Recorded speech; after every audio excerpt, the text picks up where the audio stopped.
Assalamualaikum warahmatullahi wabarakatuh. Alhamdulillah, bertemu kita sekali lagi dalam segmen Satu Minggu, Satu Istilah. Baiklah, pada hari ini saya akan memperkatakan mengenai dengan istilah munafik.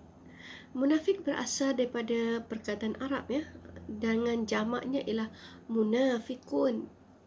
Dan dari segi istilah, munafik ialah seseorang yang berpura-pura menzahirkan keimanan kepada Allah Subhanahu wa taala.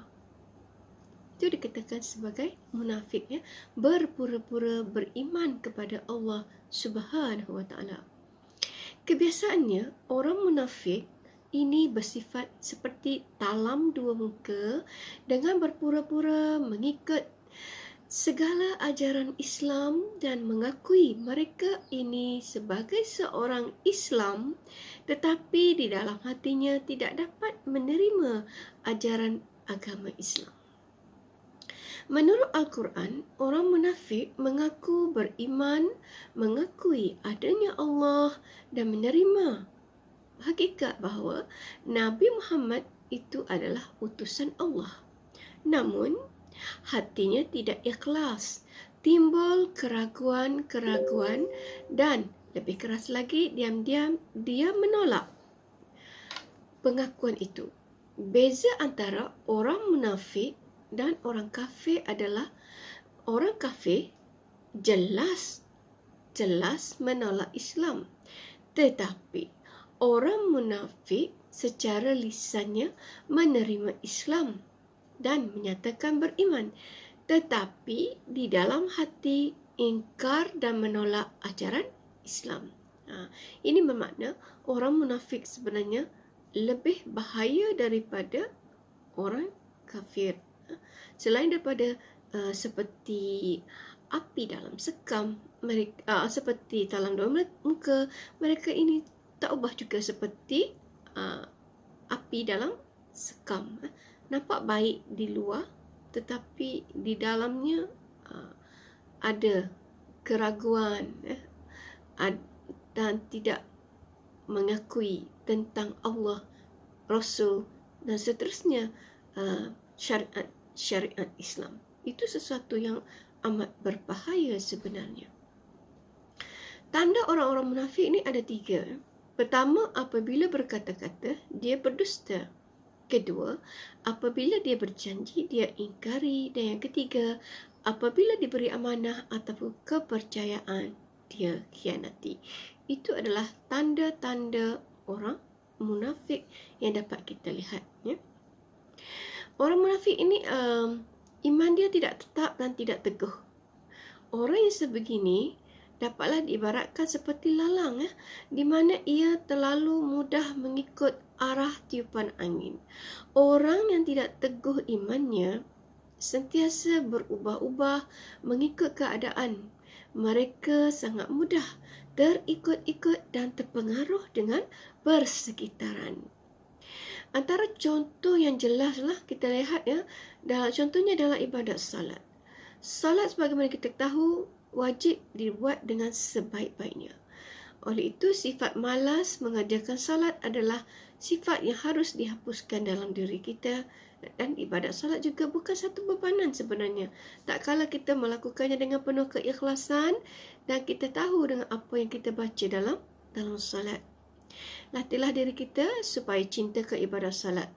Mula-mula mungkin terasa berat, tetapi apabila sudah terbiasa, insya-Allah akan terlekat rasa manisnya solat. Sebab itu kita perlukan keikhlasan dalam beribadah. Barulah kita akan mendapat halawatul iman, kemanisan. Kemanisan iman itu akan ada apabila kita mengerjakan ibadat dengan solat. Orang munafik juga tindak tanduknya sentiasa berubah-ubah. Mereka juga boleh diibaratkan seperti seorang pelakon yang cukup hebat. Ketika bersama orang yang sedang beribadah, dia akan turut sama melakukan ibadah, walaupun hatinya terlalu susah untuk menerimanya. Sebaliknya, jika terjadi apabila dia tidak dilihat oleh khalayak ramai, dia akan mengikut Sifat talang dua muka antara sifat yang perlu dihindari. Janganlah sekali-kali mempunyai sikap suka berpura-pura.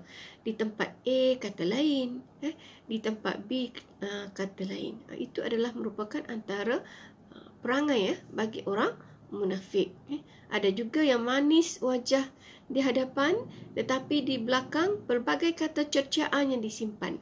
Oleh itu, marilah sama-sama kita perbaiki diri agar menjadi insan yang tidak bermuka-muka. Jujurlah dengan diri kita sendiri. Orang munafik juga tidak tetap pendirian mereka. Mereka sentiasa berubah pendirian. Sewaktu bersama dengan orang mukmin lainnya, dia akan memuji-muji Islam, menyatakan ketaatan terhadap ajaran Islam. Tetapi di belakang orang mukmin secara senyap, dia akan menghina ajaran Islam. Orang munafik juga sentiasa mengharapkan kebaikannya dibalas.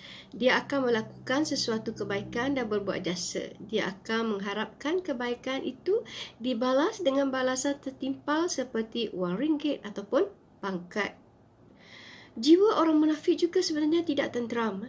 Dia akan sentiasa gelisah dan resah kerana terpaksa bersikap berpura-pura di hadapan orang ramai dan tidak dapat melaksanakan kehendak hatinya. Bila kita berpura-pura sebenarnya penonton, sekadar lakonan bukan berdasarkan keikhlasan hati, sememangnya kita akan rasa rimas, tidak selesa dan tidak bebas. Jiwa kita juga sudah sepestinya tidak senang dan sering dalam keadaan keluh kesah. Itulah perangai orang munafik. Dan mereka juga menjadikan dunia sebagai matlamat hidup. Orang munafik hanya menjadikan dunia sebagai tujuan utama dan terlalu cintakan kebendaan. Akhirat bagi orang munafik hanyalah satu mitos dan khayalan sahaja.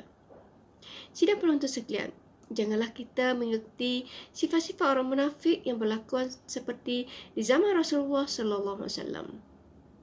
Sifat-sifat munafik ini hanya akan merugikan diri kita sendiri dalam beriman tetapi masih dalam keraguan. Peganglah dan genggamlah Islam sebagai cara hidup kita. Hadirnya Islam membawa sinar sebenarnya kepada kehidupan. Ia datang bukan untuk menyusahkan, tetapi ia hadir membawa 1000 kebaikan kepada diri kita. Jika terdapat seperti sifat munafik ini, bersama-samalah kita memohon keampunan kepada Allah Subhanahu Wa Taala, kerana pintu taubat masih terbuka untuk kita semua. Sekianlah dahulu perkongsian saya untuk kali ini. Wabillahi taufiq wal hidayah. Wassalamualaikum warahmatullahi wabarakatuh. Jumpa lagi insya-Allah.